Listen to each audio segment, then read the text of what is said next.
ನಮಸ್ಕಾರ. ನಾವು ಪ್ರತಿದಿನ ಸಂಧ್ಯಾ ವಂದನೆ ಮಾಡ್ತೀವಲ್ಲ, ಮತ್ತೆ ಗಾಯತ್ರಿ ಜಪ. ಇದನ್ನೆಲ್ಲ ಎಷ್ಟೋ ಸಲ ಒಂದು ರೂಢಿ ಅನ್ನೋ ತರ ಯಾಂತ್ರಿಕವಾಗಿ ಮಾಡಿ ಮುಗಿಸ್ಬಿಡ್ತೀವಿ ಅಲ್ವಾ? ಆದ್ರ ಹಿಂದಿರೋ ಆಳವಾದ ಅರ್ಥ, ನಿಜವಾದ ಶಕ್ತಿ, ಅದ್ರ ಬಗ್ಗೆ ನಾವೆಷ್ಟೋ ಯೋಚಿಸ್ತೀವಿ. ನಿಜ ನೀವು ಹೇಳಿದ್ದು. ನಮ್ಮ ಎಷ್ಟೊಂದು ಈ ಸಾಂಪ್ರದಾಯಿಕ ಆಚರಣೆಗಳಿವೆ ಅಲ್ಲ, ಅವು ಕೇವಲ ಒಂದು ಕರ್ಮಕಾಂಡ ಥರ ಆಗ್ಬಿಟ್ಟು ಅದರ ಹಿಂದಿನ ತತ್ವ, ಆ ಉದ್ದೇಶ ಎಲ್ಲ ಮರ್ತೋಗೋ ಸಾಧ್ಯತೆ ಇರುತ್ತೆ. ಹೌದು ಹೌದು. ಅಂದ್ರೆ ಅರ್ಥ ತಿಳ್ಕೊಂಡು ಮಾಡೋದಕ್ಕೂ ತಿಳಿದೇ ಮಾಡೋದಕ್ಕೂ ಅಜಗಜಾಂತರ ವ್ಯತ್ಯಾಸ ಇದೆ ಮೇಡಮ್. ಸರಿಯಾಗಿ ಹೇಳಿದ್ರಿ. ಹಾಗಾದ್ರೆ ಇವತ್ತು ನಾವು ನಮ್ಮ ಕೇಳುಗರು ಕೊಟ್ಟಿರೋ ಸಂಧ್ಯಾ ವಂದನೆಯ ಅಂತರಂಗ, ಗಾಯತ್ರಿ ಸುಧಾ ಸೌರಭ, ವಿಷ್ಣು ಸಹಸ್ರನಾಮಾನುಸಂಧಾನ ಅನ್ನೋ ಒಂದು ಗ್ರಂಥ ಇದೆಯಲ್ಲ, ಅದರ ಕೆಲವು ಆಯ್ದ ಭಾಗಗಳನ್ನ ಇಟ್ಕೊಂಡು ಈ ಸಂಧ್ಯಾ ವಂದನೆಯ ಒಳಾರ್ಥ, ಆಮೇಲೆ ವಿಶೇಷವಾಗಿ ಗಾಯತ್ರಿ ಮಂತ್ರದ ಮಹತ್ವ, ಮತ್ತೆ ವಿಷ್ಣು ಸಹಸ್ರನಾಮಕ್ಕೂ ಇದಕ್ಕೂ ಇರೋ ಒಂಥರ ವಿಸ್ಮಯಕಾರಿ ಸಂಬಂಧ ಏನಿದೆ ಅಂತ ನೋಡೋಣವಾ? ಖಂಡಿತ ಮಾಡೋಣ. ಈಗ ನಮ್ಮ ಉದ್ದೇಶ ಏನೆಂದ್ರೆ ಕೇವಲ ಆಚರಣೆಗಳನ್ನ ಲಿಸ್ಟ್ ಮಾಡೋದಲ್ಲ, ಸರಿ. ಬದಲಿಗೆ ಅದರಿಂದಿನ ತತ್ವ ಏನು, ಅವುಗಳ ನಡುವೆ ಸಂಬಂಧ ಇದೆಯಾ, ಮತ್ತೆ ಮುಖ್ಯವಾಗಿ ಬರೀ ಕ್ರಿಯೆ ಮಾಡೋದಕ್ಕೂ ಅನುಸಂಧಾನಪೂರ್ವಕವಾಗಿ ಅಂದ್ರೆ ಅರ್ಥವನ್ನ ಚಿಂತನೆ ಮಾಡ್ತಾ ಮಾಡೋದಕ್ಕೂ ಏನು ವ್ಯತ್ಯಾಸ, ಅದನ್ನ ನೋಡ್ಬೇಕು. ಈ ಅರಿವಿದೆಯಲ್ಲ, ಅದು ನಮ್ಮ ಆಚರಣೆಗಳಿಗೆ ಒಂದು ಹೊಸ ಡೈಮೆನ್ಷನ್ ಕೊಡುತ್ತೆ. ಖಂಡಿತ. ಹಾಗಾದ್ರೆ ಇದನ್ನ ಒಂದೊಂದಾಗಿ ನೋಡೋಣ. ಮೊದ್ಲಿಗೆ ಗಾಯತ್ರಿ ಮಂತ್ರದ ಮಹತ್ವದಿಂದಲೇ ಶುರು ಮಾಡೋಣ ಅಲ್ವಾ? ಆಯ್ತು. ಯಾಕಂದ್ರೆ ನ ಗಾಯತ್ರಿಯಾಹ ಪರಂ ಜಪ್ಯಂ ಅಂತ ಹೇಳ್ತಾರಲ್ಲ, ಗಾಯತ್ರಿ ಮಂತ್ರಕ್ಕಿಂತ ಶ್ರೇಷ್ಠ ಜಪ ಬೇರೆ ಇಲ್ಲ ಅಂತ ಒಂದು ಮಾತಿದೆಯಲ್ಲ. ಹೌದು ಹೌದು. ಗಾಯತ್ರಿ ಮಹತ್ವ ಅಂತೂ ಅಪಾರವಾದದ್ದು. ಅದನ್ನ ವೇದ ಮಾತೆ ಅಂತಾನೆ ಕರೀತಾರೆ. ಓ, ವೇದ ಮಾತೆ. ಹೌದು. ವೇದಗಳ ಸಾರವೇ ಗಾಯತ್ರಿಯಲ್ಲಿದೆ ಅಂತ. ಅಂದ್ರೆ ಗಾಯತ್ರಿಯ ಅಂತರಂಗವನ್ನ ತಿಳಿದ್ರೆ ಅದು ವೇದದ ಹೃದಯವನ್ನೇ ತಿಳಿದ ಹಾಗೆ ಅಂತ ಹೇಳ್ತಾರೆ. ಗಾಯತ್ರಿಯನ್ನ ಉಪಾಸನೆ ಮಾಡಿದ್ರೆ ಅದು ವೇದವನ್ನೇ ಉಪಾಸನೆ ಮಾಡಿದ ಹಾಗೆ. ಮತ್ತೆ ಮುಖ್ಯವಾಗಿ ಗಾಯತ್ರಿ ಮಂತ್ರ ಇದೆಯಲ್ಲ, ಇದು ಸೂರ್ಯಮಂಡಲದ ಮಧ್ಯದಲ್ಲಿರುವ ಸೂರ್ಯನಾರಾಯಣನನ್ನ ಪ್ರತಿಪಾದನೆ ಮಾಡುತ್ತೆ. ನೀವು ಸೂರ್ಯಮಂಡಲ ಅಂತ ಹೇಳಿದ್ರಿ. ಈಗ ಗಾಯತ್ರಿ ಮಂತ್ರ ಸೂರ್ಯನಾರಾಯಣನನ್ನ ಹೇಳಿದ್ರೆ ಆ ಸೂರ್ಯಮಂಡಲದಲ್ಲಿ ಬೇರೆ ದೇವತಾ ರೂಪಗಳು ಇವ್ಯಾ? ಇದು ಸ್ವಲ್ಪ ಕುತೂಹಲ ಕೇಳಿಸುತ್ತೆ. ಹೌದು, ಇಲ್ಲೊಂದು ಬಹಳ ಸ್ವಾರಸ್ಯವಾದ ವಿಷಯ ಇದೆ. ಶಾಸ್ತ್ರಗಳ ಪ್ರಕಾರ ಅದೇ ಸೂರ್ಯಮಂಡಲದಲ್ಲಿ ಭಗವಂತನ 36,000 ಪುರುಷ ರೂಪಗಳು. 36,000? ಹೌದು. ಮತ್ತೆ 36,000 ಸ್ತ್ರೀ ರೂಪಗಳು. ಅಂದ್ರೆ ಒಟ್ಟು 72,000 ದಿವ್ಯ ರೂಪಗಳು ಅಲ್ಲಿ ನೆಲೆಸಿವೆ ಅಂತ. 72,000? ಹೌದು. ಈ ಒಂದು ದೊಡ್ಡ ದೇವತಾ ಸಮೂಹವನ್ನ ಬೃಹತಿ ಸಹಸ್ರ ಅಂತ ಒಂದು ವಿಶೇಷವಾದ ಸ್ತೋತ್ರ ವಿವರಿಸುತ್ತೆ. 72,000 ರೂಪಗಳು. ಈ ಸಂಖ್ಯೆಗೂ ನಮ್ಮ ಆಯುಷ್ಯಕ್ಕೂ ಏನಾದ್ರೂ ಸಂಬಂಧ ಇದೆಯಾ? ಒಂಥರ ಗೂಢಾರ್ಥ ಏನಾದ್ರು? ಅದಕ್ಕೊಂದು ಸ್ವಾರಸ್ಯವಾದ ವಿವರಣೆ ಇದೆ ನೋಡಿ. ಮನುಷ್ಯನ ಪೂರ್ಣ ಆಯುಷ್ಯ 100 ವರ್ಷ ಅಂತ ಇಟ್ಕೊಂಡ್ರೆ ಅದರಲ್ಲಿ ಸುಮಾರು 36,000 ಹಗಲುಗಳು ಮತ್ತೆ 36,000 ರಾತ್ರಿಗಳು ಬರ್ತವೆ ಅಂತ ಒಂದ್ ಲೆಕ್ಕ. ಓ, ಸರಿ ಸರಿ. ಈ ಪ್ರತಿ ಹಗಲು ಮತ್ತು ರಾತ್ರಿ ಇದೆಯಲ್ಲ, ಅದು ಭಗವಂತನ ಒಂದೊಂದು ರೂಪದ ಅಧೀನದಲ್ಲಿದೆ ಅಂತ ಹೇಳ್ತಾರೆ. ಅಂದ್ರೆ ಪ್ರತಿಯೊಂದು ದಿನ, ಪ್ರತಿಯೊಂದು ರಾತ್ರಿ? ಹೌದು. ಇದು ಏನನ್ನ ಸೂಚಿಸುತ್ತೆ ಅಂದ್ರೆ ಕಾಲದ ಪ್ರತಿ ಕ್ಷಣವೂ ದೈವೀ ಶಕ್ತಿಯ ನಿಯಂತ್ರಣದಲ್ಲಿದೆ ಅಂತ. ಇದು ನಿಜಕ್ಕೂ ಬಹಳ ಆಳವಾದ ಚಿಂತನೆ. ಹಾಗಾದ್ರೆ ಈ ಬೃಹತಿ ಸಹಸ್ರಕ್ಕೂ ನಾವೆಲ್ಲ ಸಾಮಾನ್ಯವಾಗಿ ಪಠಿಸೋ ವಿಷ್ಣು ಸಹಸ್ರನಾಮ ಇದೆಯಲ್ಲ, ಅದಕ್ಕೂ ಏನ್ ಸಂಬಂಧ? ಇದು ಬಹಳ ಮುಖ್ಯ ಅನ್ಸುತ್ತೆ. ಹೌದು, ಇಲ್ಲೇ ಇರೋದು ಆ ಆಶ್ಚರ್ಯಕರವಾದ ನಂಟು. ವಿಷ್ಣು ಸಹಸ್ರನಾಮ ಸ್ತೋತ್ರ ಇದೆಯಲ್ಲ, ಅದು ಆ ವಿಶಾಲವಾದ ಬೃಹತಿ ಸಹಸ್ರದ ಸಾರ ಸಂಗ್ರಹ ಅಂತ ಹೇಳಬಹುದು. ಸಾರ ಸಂಗ್ರಹವೇ? ಹೌದು. ಒಂಥರ ಬೃಹತಿ ಸಹಸ್ರ ಒಂದು ದೊಡ್ಡ ಗ್ರಂಥ ಆದ್ರೆ ವಿಷ್ಣು ಸಹಸ್ರನಾಮ ಅದರ ಕೈಪಿಡಿ ಇದ್ದ ಹಾಗೆ.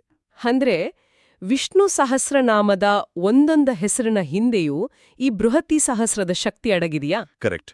ವಿಷ್ಣು ಸಹಸ್ರನಾಮದ ಪ್ರತಿಯೊಂದು ನಾಮ ಅದು ಬೃಹತಿ ಸಹಸ್ರದಲ್ಲಿ ಹೇಳಿರೋ 72 ಭಗವದ್ರೂಪಗಳಿಂದ ಪ್ರತಿಪಾದ್ಯ ಆಗುತ್ತೆ. ಅಂದ್ರೆ ಅದರಿಂದ ವಿವರಿಸಲ್ಪಡುತ್ತೆ ಅಥವಾ ಬೆಳಗಲ್ಪಡುತ್ತೆ. ಓ, ಸಿಂಪಲ್ ಆಗಿ ಹೇಳೋದಾದ್ರೆ, ನಾವು ಒಂದು ನಾಮ ಹೇಳಿದಾಗ ಅದರ ಹಿಂದೆ 72 ದಿವ್ಯ ರೂಪಗಳ ಚಿಂತನೆ ಇದೆ ಅಂತ ಅರ್ಥ.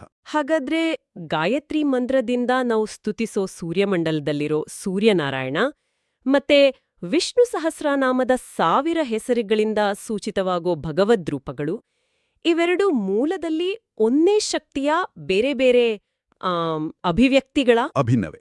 ಹೌದು. ತಾತ್ವಿಕವಾಗಿ ನೋಡಿದ್ರೆ ಅವು ಅಭಿನ್ನವೇ. ಗಾಯತ್ರಿ ಮಂತ್ರ ಮುಖ್ಯವಾಗಿ ಸೂರ್ಯನ ಒಳಗಿರೋ ನಾರಾಯಣನನ್ನ ಹೇಳುತ್ತೆ. ವಿಷ್ಣು ಸಹಸ್ರನಾಮ ಅದೇ ಪರಮಾತ್ಮನ ಅನಂತ ಗುಣಗಳನ್ನ, ರೂಪಗಳನ್ನ 1000 ಹೆಸರುಗಳ ಮೂಲಕ ಹೇಳುತ್ತೆ. ಮತ್ತೆ ಆ ಹೆಸರುಗಳು ಕೂಡ ಸೂರ್ಯಮಂಡಲದ ಬೃಹತಿ ಸಹಸ್ರದ ಸಾರವೇ ಆಗಿವೆ.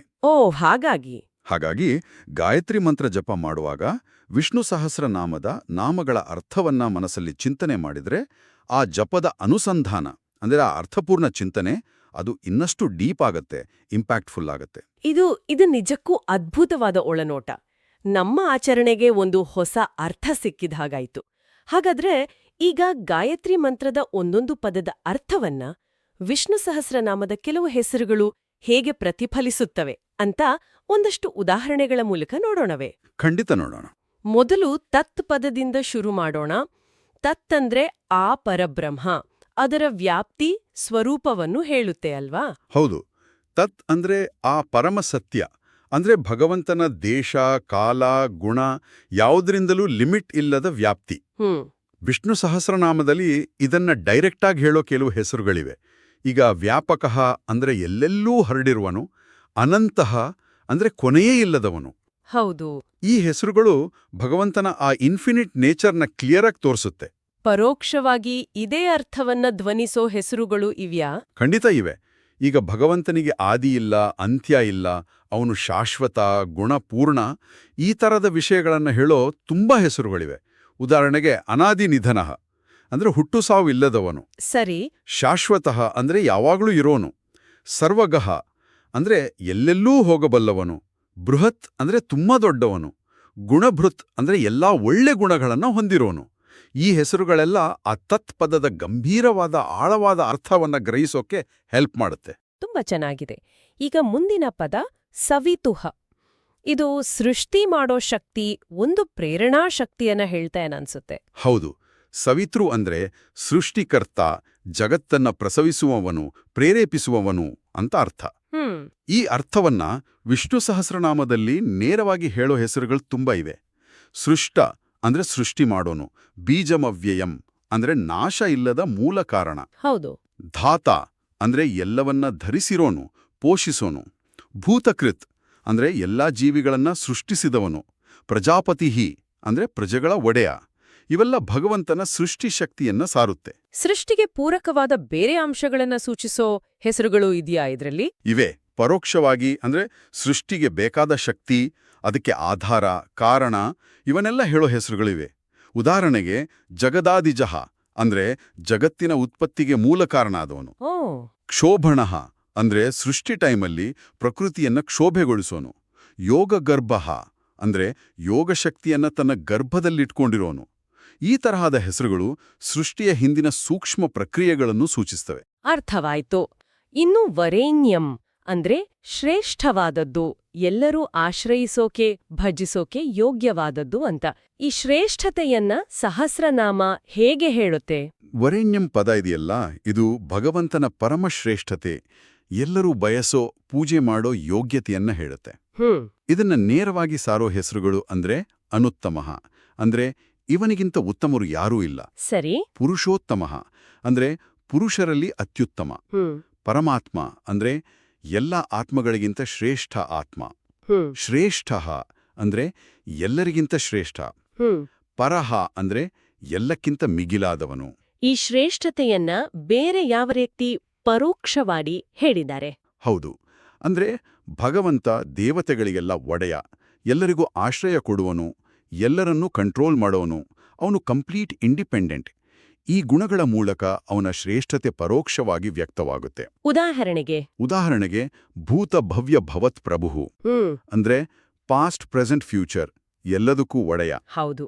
ಲೋಕಾಧ್ಯಕ್ಷ ಅಂದ್ರೆ ಲೋಕಗಳ ಸೂಪರ್ವೈಸರ್. ಸುರೇಶ್ವರ ಅಂದ್ರೆ ದೇವತೆಗಳಿಗೆ ಈಶ್ವರ.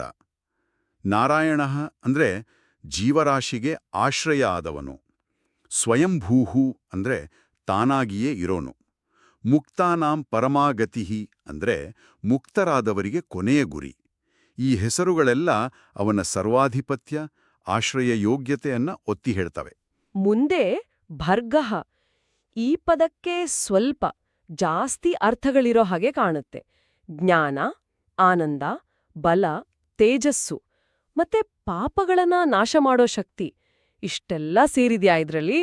ಹೌದು, ಭರ್ಗಃ ಪದಕ್ಕೆ ತುಂಬಾ ಡೈಮೆನ್ಷನ್ಸ್ ಇದೆ. ಮುಖ್ಯವಾಗಿ ಇದು ಭಗವಂತನ ತೇಜೋರೂಪ, ಅವನ ಪ್ರಕಾಶ ಸ್ವರೂಪವನ್ನ ಹೇಳುತ್ತೆ. ಭಾನುಹು, ರವಿಹಿ, ವಿರೋಚನಃ ಇವೆಲ್ಲ ಸೂರ್ಯನ ಹಾಗೆ ಪ್ರಕಾಶಿಸೋನು ಅಂತ ಅರ್ಥ ಕೊಡುತ್ತೆ. ಪ್ರಕಾಶಾತ್ಮ, ಜ್ಯೋತಿಹಿ ಇವು ಅವನ ಜ್ಞಾನರೂಪದ ಪ್ರಕಾಶವನ್ನ ಸೂಚಿಸುತ್ತೆ. ಆನಂದ ಸ್ವರೂಪ ಮತ್ತೆ ಪಾಪನಾಶಕ ಶಕ್ತಿ ಅದರ ಬಗ್ಗೆ? ಸುಖ ಅಥವಾ ಆನಂದ ಸ್ವರೂಪವನ್ನ ಶರ್ಮಃ, ಸುಖರೂಪ, ಆನಂದಃ, ಆನಂದ ಸ್ವರೂಪಿ, ಮಧುಹು ಜೇನಿನ ಹಾಗೆ ಸ್ವೀಟ್ ಆದವನು, ಈ ತರಹದ ಹೆಸರುಗಳು ಹೇಳತ್ತೆ. ಓಕೆ. ಹಾಗೇನೇ ಭರ್ಗಃ ಅಂದ್ರೆ ಪಾಪಗಳನ್ನ ಭರ್ಜನೆ ಮಾಡೋನು, ಅಂದ್ರೆ ನಾಶ ಮಾಡೋನು ಅಂತ ಅರ್ಥ ಕೂಡ ಮುಖ್ಯವಾಗಿದೆ. ಇದನ್ನ ಅನಘಃ ಅಂದ್ರೆ ಪಾಪ ಇಲ್ದವನು, ಪಾಪನಾಶನಃ ಅಂದ್ರೆ ಪಾಪ ನಾಶ ಮಾಡೋನು, ನಾರಸಿಂಹ ವಪುಹ ದುಷ್ಟರನ್ನ ಶಿಕ್ಷಿಸಿ ಶಿಷ್ಟರನ್ನ ರಕ್ಷಿಸೋ ನರಸಿಂಹ ರೂಪ, ಕ್ಲೇಶನಾಶನಃ ಕಷ್ಟಗಳನ್ನ ಪರಿಹಾರ ಮಾಡೋನು. ಈ ತರದ ಹೆಸರುಗಳು ಕ್ಲಿಯರ್ ಮಾಡುತ್ತೆ. ಇದರ ಜೊತೆಗೆ ಭ್ರೂಧಾತುವಿನಿಂದ ಬಂದಿರೋದ್ರಿಂದ ಭರಣೆ ಮಾಡೋನು, ಪೋಷಣೆ ಮಾಡೋನು ಅಂತ ಅರ್ಥದಲ್ಲಿ ಭರ್ತ, ಧಾತ, ಮಹೀಭರ್ತ ಈ ತರದ ಹೆಸರುಗಳು ಬರುತ್ತೆ. ಓಹೋ, ಒಂದೇ ಭರ್ಗಃ ಪದದಲ್ಲಿ ಇಷ್ಟೆಲ್ಲ ಅರ್ಥ ಇದೆ. ಸರಿ, ಮುಂದೆ ದೇವಸ್ಯ. ದೇವ ಶಬ್ದಕ್ಕೂ ದೀಪ್ತಿ ಅಂದ್ರೆ ಬೆಳಕು, ಕ್ರೀಡೆ ಅಂದ್ರೆ ಲೀಲೆ, ಸ್ತುತಿ ಅಂದ್ರೆ ಪೂಜ್ಯತೆ, ವಿಜಿಗೀಷ ಅಂದ್ರೆ ಗೆಲ್ಲೋ ಇಚ್ಛೆ, ಈ ತರ ಹಲವು ಅರ್ಥಗಳಿವೆ ಅಂತ ಕೇಳಿದ್ದೇನೆ. ಹೌದು, ದೇವ ಶಬ್ದಕ್ಕೆ ಸಂಸ್ಕೃತದಲ್ಲಿ ತುಂಬಾ ಅರ್ಥಗಳಿವೆ. ದೀಪ್ತಿ ಅಥವಾ ಕಾಂತಿಯನ್ನ ಜ್ಯೋತಿಹ, ಶುಚಿಹಿ ಅಂದ್ರೆ ಪವಿತ್ರವಾದ ಬೆಳಕು, ಈ ಹೆಸರುಗಳು ಸೂಚಿಸುತ್ತವೆ. ಸ್ತುತಿಗೆ, ಪೂಜೆಗೆ ಅರ್ಹನಾದವನು ಅನ್ನೋ ಅರ್ಥದಲ್ಲಿ ಸರ್ವೇಶಃ ಎಲ್ಲರಿಗೂ ಒಡೆಯ, ಆದಿದೇವಃ ಮೊದಲ ದೇವರು, ಸ್ತೋತ ಸ್ತುತಿಗೆ ವಿಷಯ ಆದವನು ಅಂತ ಹೆಸರುಗಳಿವೆ. ಆಯ್ತು. ಭಗವಂತನ ಲೀಲೆ ಕ್ರೀಡೆಯನ್ನ ಆನಂದಿ, ಕೃಷ್ಣಃ ಆಕರ್ಷಿಸೋನು, ಆನಂದ ಕೊಡೋನು, ಸುಖದಃ ಸುಖ ಕೊಡೋನು, ಈ ಹೆಸರುಗಳು ಹೇಳ್ತವೆ. ಅವನ ಜಯಶೀಲತೆ ಮತ್ತೆ ಕ್ರಿಯಾಶೀಲತೆ ಬಗ್ಗೆ ಹೇಗೆ? ಅವನ ವಿನಿಂಗ್ ನೇಚರನ್ನ ಜಯಃ ಜೇತ, ಗೆಲ್ಲೋನು, ಅಪರಾಜಿತಃ ಸೋಲೆ ಇಲ್ಲದವನು, ದುರ್ಜಯಃ ಗೆಲ್ಲೋಕಾಗ್ದೇ ಇರೋನು, ಈ ತರಹದ ಹೆಸರುಗಳು ಹೇಳ್ತೆ. ಹೌದು. ಹಾಗೇನೆ ಯಜ್ಞ ಇತ್ಯಾದಿ ಕರ್ಮಗಳನ್ನ ಮಾಡೋನು, ಜಗತ್ತಿನ ವ್ಯವಹಾರ ನಡೆಸೋನು ಅನ್ನೋ ಅರ್ಥದಲ್ಲಿ ನೈಕ ಕರ್ಮಕೃತ್ ತುಂಬಾ ಕರ್ಮ ಮಾಡೋನು, ಮಹಾಕರ್ಮ ದೊಡ್ಡ ಕಾರ್ಯ ಮಾಡೋನು, ಕರ್ತ ಎಲ್ಲಾ ಕ್ರಿಯೆಗಳಿಗೂ ಮೂಲಕರ್ತೃ, ಈ ಹೆಸರುಗಳು ದೇವಸ್ಯ ಪದದ ಆ ಕ್ರಿಯಾಶೀಲತೆಯ ಆಯಾಮವನ್ನ ತೋರಿಸುತ್ತೆ. ಅದ್ಭುತ. ಈಗ ಧೀಮಹಿ, ಇದರ ಅರ್ಥ ಧ್ಯಾಲಿಸೋಣ ಅಂತ. ಧ್ಯಾನಕ್ಕೆ ಸಂಬಂಧಪಟ್ಟ ಹಾಗೆ ಸಹಸ್ರನಾಮ ಏನು ಹೇಳುತ್ತೆ? ಧೀಮಹಿ ಅಂದ್ರೆ ನಾವು ಧ್ಯಾನ ಮಾಡ್ತೀವಿ, ಚಿಂತನೆ ಮಾಡ್ತೀವಿ ಅಂತ. ಇಲ್ಲಿ ದುರ್ಧರಹ ಅನ್ನೋ ಒಂದು ಹೆಸರಿದೆಯಲ್ಲ, ಅದು ಒಂದು ಸಟಲ್ ಮೀನಿಂಗ್ ಕೊಡುತ್ತೆ. ಹೇಗೆ? ಭಗವಂತನನ್ನ ಸುಲಭವಾಗಿ ಅರ್ಥ ಮಾಡ್ಕೊಳ್ಳೋಕ್ಕಾಗಲ್ಲ. ಅವನನ್ನ ಧ್ಯಾನ ಮಾಡೋಕೆ, ಮನಸ್ಸಲ್ಲಿ ಧರಿಸೋಕೆ ತುಂಬಾ ಶ್ರಮ ಬೇಕು, ಕಾನ್ಸಂಟ್ರೇಷನ್ ಬೇಕು ಅಂತ ಇದು ಸೂಚಿಸುತ್ತೆ. ಇನ್ನೊಂದು ಹೆಸರು ಅಚಿಂತ್ಯಃ ಅಂದ್ರೆ ಚಿಂತನೆಗೆ ಮೀರಿದವನು.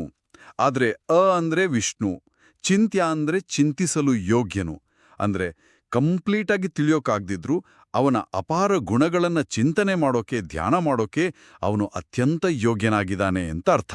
ಸರಿ. ಇನ್ನು ಕೊನೆಯದಾಗಿ ಧಿಯೋ ಯೋ ನಃ ಪ್ರಚೋದಯಾತ್. ಆ ದೇವನು ನಮ್ಮ ಬುದ್ಧಿಗಳನ್ನ ಅಂದ್ರೆ ಧೀಗಳನ್ನ ಪ್ರೇರೇಪಿಸಲಿ.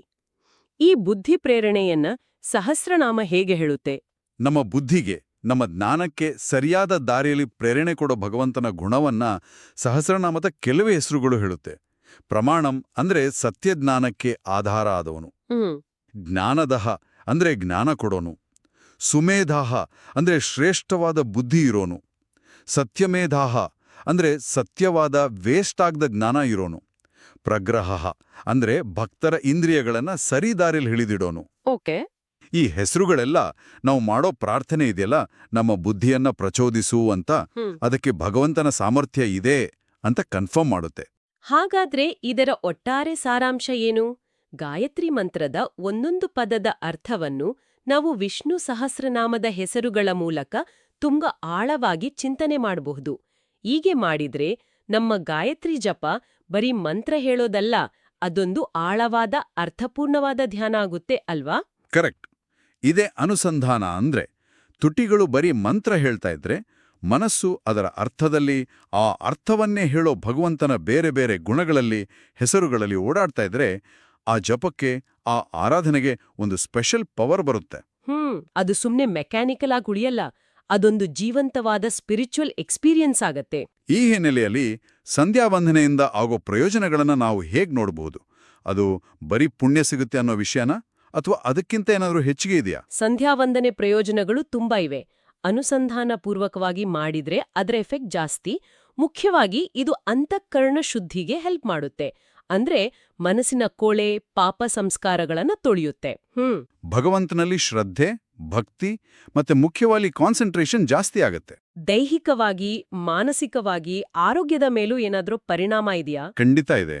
ಸಂಧ್ಯಾವಂದನೆಯಲ್ಲಿ ಮಾಡೋ ಪ್ರಾಣಾಯಾಮ ಇದೆಯಲ್ಲ, ಅದು ಲಂಗ್ಸ್ಗೆ, ನರ್ವಸ್ ಸಿಸ್ಟಮ್ಗೆ ತುಂಬಾ ಒಳ್ಳೆಯದು. ಹೌದು.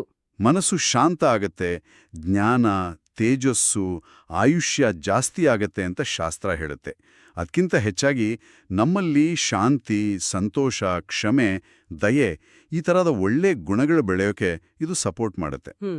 ಅಹಂಕಾರ ಕಡಿಮೆಯಾಗಿ ಸ್ಪಿರಿಚುವಲ್ ಪ್ರಾಕ್ಟೀಸ್ಗೆ ಬೇಕಾದ ಯೋಗ್ಯತೆ, ಒಂದು ಮೆಂಟಲ್ ಸ್ಟ್ರೆಂತ್ ಬರುತ್ತೆ. ತಿಳಿದೋ ತಿಳಿದೆಯೋ ಏನಾದರೂ ದೋಷ ಮಾಡಿದ್ರೆ ಅದಕ್ಕೆ ಪ್ರಾಯಶ್ಚಿತ್ತ ಆಗತ್ತೆ. ಇದೆಲ್ಲದರ ಮೂಲ ಸೂತ್ರ ನೀವು ಮೊದಲೇ ಹೇಳಿದ ಹಾಗೆ ಅನುಸಂಧಾನದ ಪ್ರಾಮುಖ್ಯತೆ. ಅಂದ್ರೆ ಅರ್ಥ ತಿಳ್ಕೊಂಡು ಶ್ರದ್ಧೆಯಿಂದ ಮಾಡೋದು ಎಷ್ಟು ಮುಖ್ಯ ಅನ್ನೋದು. ಹೌದು. ಚಾಂದೋಗ್ಯ ಉಪನಿಷತ್ತಲ್ಲಿ ಒಂದು ಮಾತು ಬರುತ್ತೆ, ಯದೇವ ವಿದ್ಯೆಯ ಕರೋತಿ ಶ್ರದ್ಧೆಯ ಉಪನಿಷದ ತದೇವ ವೀರ್ಯವತ್ತರಂ ಭವತಿ ಅಂತ. ಅಂದ್ರೆ ಯಾವ ಕೆಲಸವನ್ನ ಜ್ಞಾನದಿಂದ, ವಿದ್ಯೆಯ, ಶ್ರದ್ಧೆಯಿಂದ ಮತ್ತೆ ಅದರ ರಹಸ್ಯಾರ್ಥವನ್ನ ಉಪನಿಷದ ತಿಳಿದು ಮಾಡ್ತಾರೋ ಅದು ಹೆಚ್ಚು ಪವರ್ಫುಲ್ ಆಗಿರುತ್ತೆ, ಹೆಚ್ಚು ರಿಸಲ್ಟ್ ಕೊಡುತ್ತೆ. ತಿಳುವಳಿಕೆ ಮತ್ತೆ ಶ್ರದ್ಧೆ ಇವೆರಡೂ ಆಚರಣೆಗಳ ಪ್ರಾಣ ಇದ್ದ ಹಾಗೆ. ಈ ವಿವರಣೆಯನ್ನೆಲ್ಲ ಕೇಳಿದ್ಮೇಲೆ ಗಾಯತ್ರಿ ಮಂತ್ರ ಮತ್ತೆ ವಿಷ್ಣು ಸಹಸ್ರನಾಮ ಕೇವಲ ಬೇರೆ ಬೇರೆ ಸ್ತೋತ್ರಗಳ ತರ ಕಾಣ್ತಾ ಇಲ್ಲ. ಬದಲಿಗೆ ಅವು ಸೂರ್ಯಮಂಡಲದಲ್ಲಿರೋ ಆ ಪರಮ ಚೈತನ್ಯ ಇದೆಯಲ್ಲ, ಆ ಸೂರ್ಯನಾರಾಯಣ, ಅವನನ್ನೇ ಬೇರೆ ಬೇರೆ ಆಂಗಲಿಂದ ಹೊಗಳುವ, ಒಂದಕ್ಕೊಂದು ಕನೆಕ್ಟ್ ಆಗಿರೋ ಒಂದೇ ಸತ್ಯದ ಎರಡು ಮುಖಗಳ ತರ ಅನಿಸ್ತಾ ಇದೆ. ಹೌದು. ಇದನ್ನ ಇನ್ನೂ ಸ್ವಲ್ಪ ವಿಶಾಲವಾಗಿ ನೋಡಿದ್ರೆ ಇದು ಬರೀ ಗಾಯತ್ರಿ ಅಥವಾ ವಿಷ್ಣು ಸಹಸ್ರನಾಮಕ್ಕೆ ಮಾತ್ರ ಅಲ್ಲ.